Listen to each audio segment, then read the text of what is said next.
President William Ruto has pledged to increase trade volume with Tanzania so as to foster strong bilateral ties between the two neighboring countries. President Ruto stated that the two nations will be working to double trade from the current 90 billion shillings so as to ensure the trade hard and investors benefit from the relations. Kenya's trade with Tanzania has grown steadily in the past years in the wake of improved relations between the two countries after years of feuds that at one point resulted in retaliatory measures such as trade bans. It's now clear with all of us that increase in trade benefits everybody, and I have come to underwrite that the increase in trade is where I want to go. We want to double trade, which is doable, said President Ruto during his maiden visit in Tanzania as president. The head of state mentioned that trade cabinet secretaries between the two nations alongside other officials will be having meetings to iron out 14 trade barriers that have stifled operations between the two countries. President Ruto outlined that the remaining barriers have blocked trade between the two nations in East African region. The remaining 14 or so barriers identified, we should by December this year have concluded so as to allow our people to trade so that we can allow our people and investors to benefit, said President Ruto. These sentiments were echoed by Tanzanian counterpart Samia Suluhu, who mentioned that there is need to unlock trade between the nations with the aim of averting poverty and spurring economic growth. In a statement, she said, In total, our experts have identified 68 barriers which were reviewed and 54 of non-tariff barriers which were removed. And now we want our cabinet secretaries to deal with the remaining 14 so as to ensure there is free will to trade, said President Suluhu. The meeting is scheduled to be as soon after Trade and Industrialization nominee Moses Kuria is vetted and approved by the National Assembly. Of the 6 nations that make up the East Africa community, Kenya is the largest investor in Tanzania and the 5th largest on the continent. Statistics by the Central Bank of Kenya showed the country's exports to Tanzania jumped to the highest by 46% to 28.6 billion shillings, extending a good trade run between the pair amid ongoing elimination of non-tariff barriers. Data by the Kenya National Bureau of Statistics shows that the value of Kenya's exports to Tanzania jumped to 43.39% to 45.6 billion in 2021 compared to previous year. Tanzania's export to Kenya, on the other hand, grew 95.3% last year, nearly double to 54.7 billion Kenyan shillings. Retired President Uhuru Kenyatta and his Tanzanian counterpart Samia Suluhu ended persistent strained trade ties between the two largest economies in the 6-nation East Africa Community bloc, which have for years hindered the smooth flow of goods and services.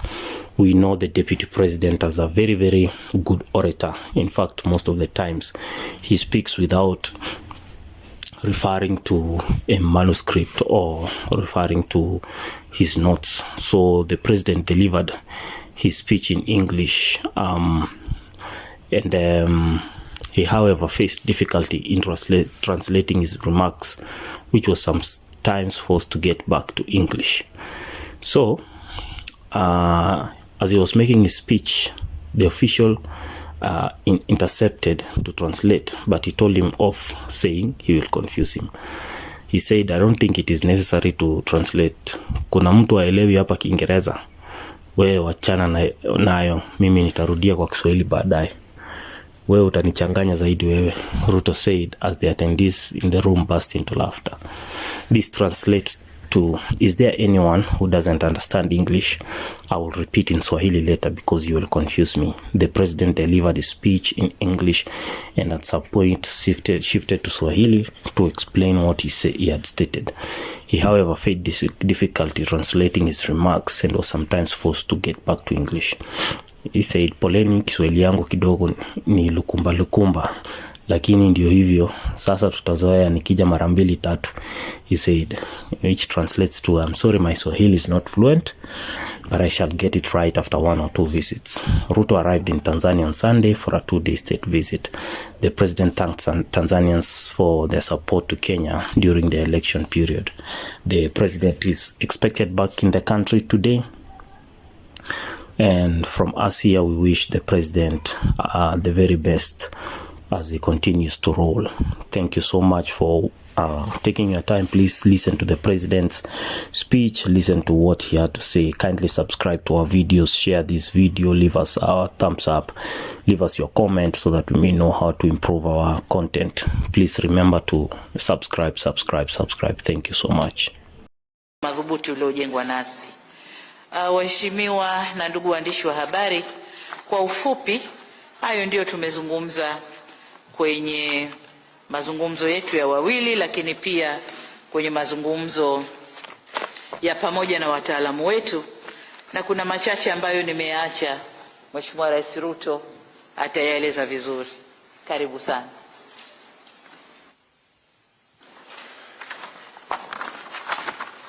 Asante sana Mheshimiwa Rais. Mheshimiwa Samia Suluhu Hassan, Rais wa Jamhuri ya Muungano wa Tanzania na Amiri Jeshi Mkuu, mawaziri, all the other officials present here, good morning. Mheshimiwa Rais, utaniruhusu nimeng'ang'ana sana na Kiswahili asubuhi, lakini kidogo inanichanganya. Utaniruhusu niseme Kiingereza ndio nieleweke vizuri. Your Excellency, on behalf of my delegation and on behalf of the people of Kenya, I want to thank you very, very sincerely for welcoming us to this great city of Dar es Salaam and to Tanzania.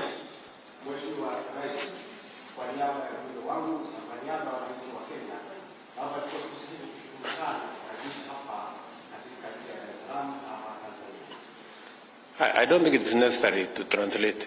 Kuna mtu haelewi Kiingereza hapa? For the media. Wananchi? For the media. Haya, nitarudia mimi, wewe wachana, nitarudia baadaye. Wewe utanichanganya zaidi wewe. Pole. So let me thank you, Your Excellency, for welcoming me to Tanzania, my very first visit as President of Kenya.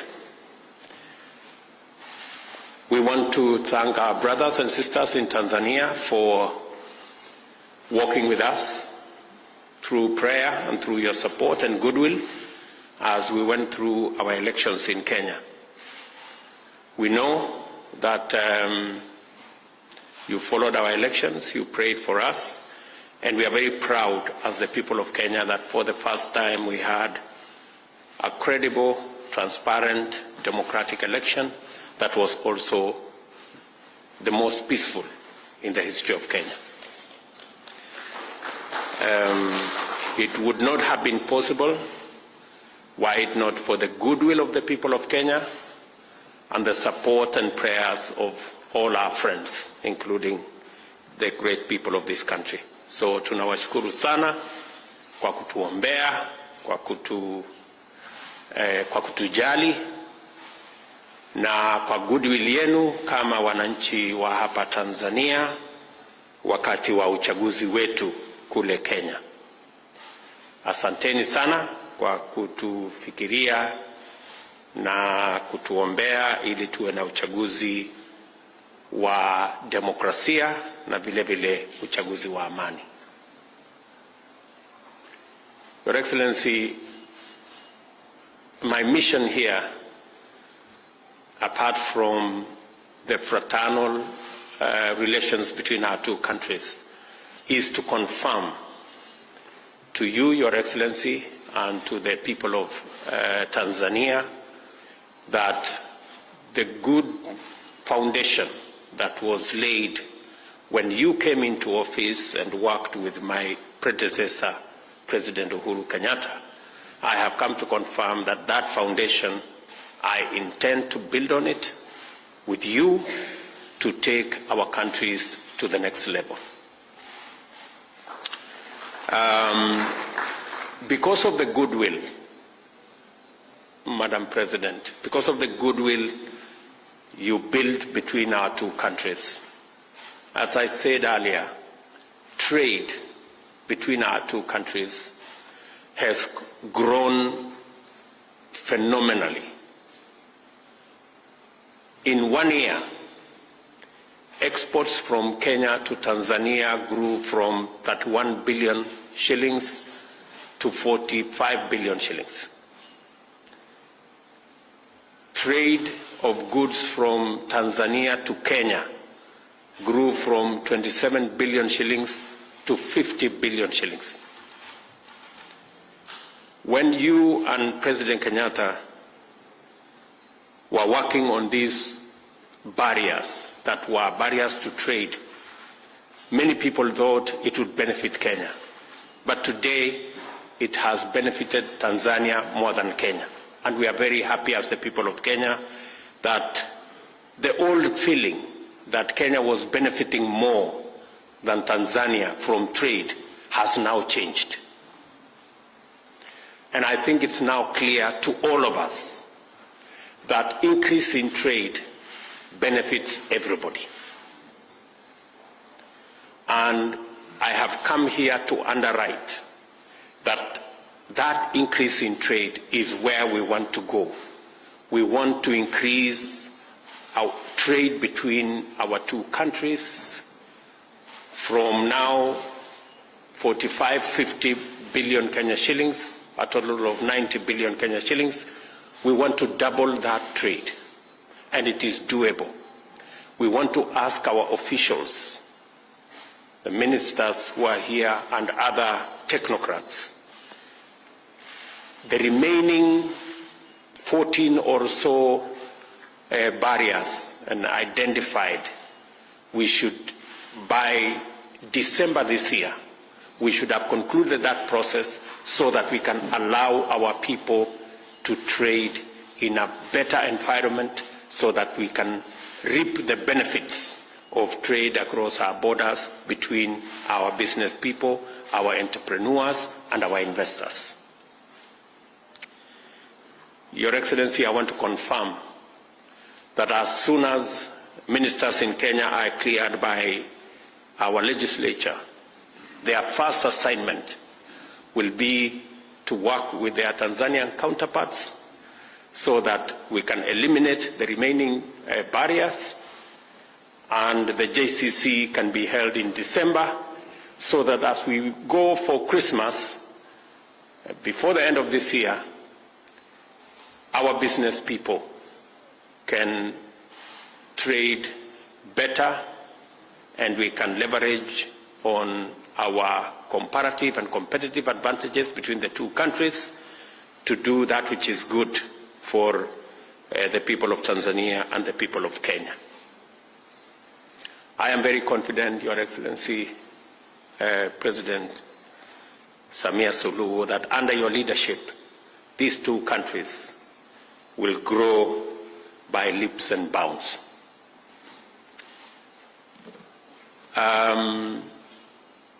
Vile nimesema ya kwamba biashara pale mbeleni, watu wengi waliona biashara kati ya Kenya na Tanzania inawafaidi wa Kenya kuliko vile inawafaidi wa Tanzania. Lakini mambo yameshabadilika. Leo tunanunua vitu nyingi kutoka Tanzania kuliko vile wa Tanzania wanavyonunua kutoka Kenya. Na ni kwa sababu ya ule ushirikiano ambao ulitusaidia kuinua biashara kati ya nchi zetu mbili na kuziondoa zile barriers ambazo zilikuwa zinazuia biashara ifanyike kati ya Kenya na Tanzania. Zile barriers ambazo zimebakia chache, Mheshimiwa Rais na mimi tumekubaliana ya kwamba mawaziri wakutane, wale officials wengine wakutane, tuyakamilishe, tuyaondoe, ndio hata ile biashara iweze kukua zaidi kwa manufaa ya wananchi wa Tanzania na manufaa ya wananchi wa Kenya, tukiwa sote ni watu wa Jumuiya ya Afrika Mashariki. Niko na imani Mheshimiwa Rais ya kwamba chini ya uongozi wako, vile mlivyoanzisha na Rais Uhuru Kenyatta, mimi nitafuatilia ili tuhakikisha kwamba wafanyabiashara wetu, wakulima wetu, wale wanaofanya kazi viwandani waweze kupata manufaa ya ushirika na urafiki kati ya nchi zetu mbili, tukiwa ni wananchi wa jumuiya yetu ya Afrika Mashariki. Jambo la pili ni bomba la kuleta gas kutoka Mtwara kupitia hapa Dar es Salaam kwenda Mombasa na baadaye iende Nairobi. Tumekubaliana na Mheshimiwa Rais na serikali zetu mbili kwamba wale wanaohusika, wale watu wa private sector, sasa tutaiharakisha. Tuko na suluhu ya mambo magumu, na mama amesema mimi naitwa Kipchirchir, mimi kumaanisha kuharakisha. Sasa tutakuwa na suluhu na kuharakisha, ndio haya mambo yote yaweze kufanyika. So we will now expedite the gas pipeline from Dar es Salaam to Mombasa and eventually to Nairobi, so that we can use the resources that we have in our region to lower energy tariffs, both for industry and for commercial purposes and domestic use in Kenya, as we use the resources we have in our region to improve the quality of life for our people and to also improve the competitiveness of our industries and our investors, so that we can be competitive as a region and be competitive as a country. And Your Excellency, I want to commit that the government of Kenya is going to make it possible for the investors involved in this project, because it is a public-private partnership project. We are going to ensure that whatever the government of Kenya needs to do will be done in a timely, efficient, and effective manner, so that in the shortest time possible we can access the gas resources that you have in your country to drive the industrialization in our country. I am very confident that as the ministers get down to work, they will provide a brief to you and me so that we can fast track this project. Vile vile, Mheshimiwa Rais, tumekubaliana mambo ya utalii kati ya nchi zetu mbili. Tuko na resources ya utalii Kenya na tuko na resources ya utalii hapa Tanzania.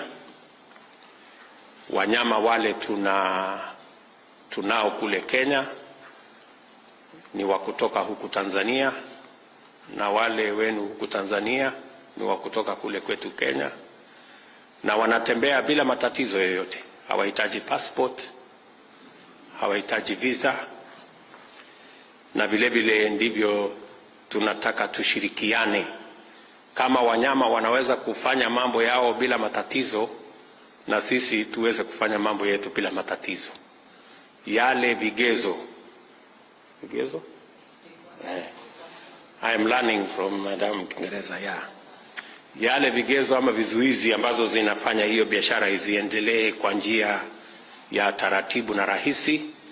Officials wetu watusaidie na mawaziri wafanye kazi yao, ili tuyaondoe hizo vigezo na biashara hiyo iweze kuendelea kwa manufaa ya watu wa Tanzania na watu wa Kenya, as we share the resources that we have and benefit the region and our people in a much more effective and efficient manner. Vile vile tumezungumzia mambo ya mawasiliano. Tuko na mambo ya East Africa one area network. Tulishakubaliana na Rwanda, Tanzania, Kenya, South Sudan pamoja na Uganda, and I want to congratulate the government of Tanzania for ratifying the one area network, and now it's remaining the operationalization of that one area network. I have requested Her Excellency the President to expedite so that the people of Kenya and the people of Tanzania can engage, can work together, can talk more, can do business more, and we can expand our relationship better. Tunaamini ya kwamba katika kuendeleza mambo ya mawasiliano, biashara itaongezeka, undugu utaongezeka, ushirikiano utaongezeka, na nchi zetu zitafaidika na wananchi kuweza kuwasiliana kwa njia ya rahisi na vile vile kwa gharama ya chini. It is very important that communication is affordable, because that's the only way goods, services and people can not only engage but also move, and we can be able to trade more, and we can be able to do business more, and we can be able to build also the people-to-people relationships.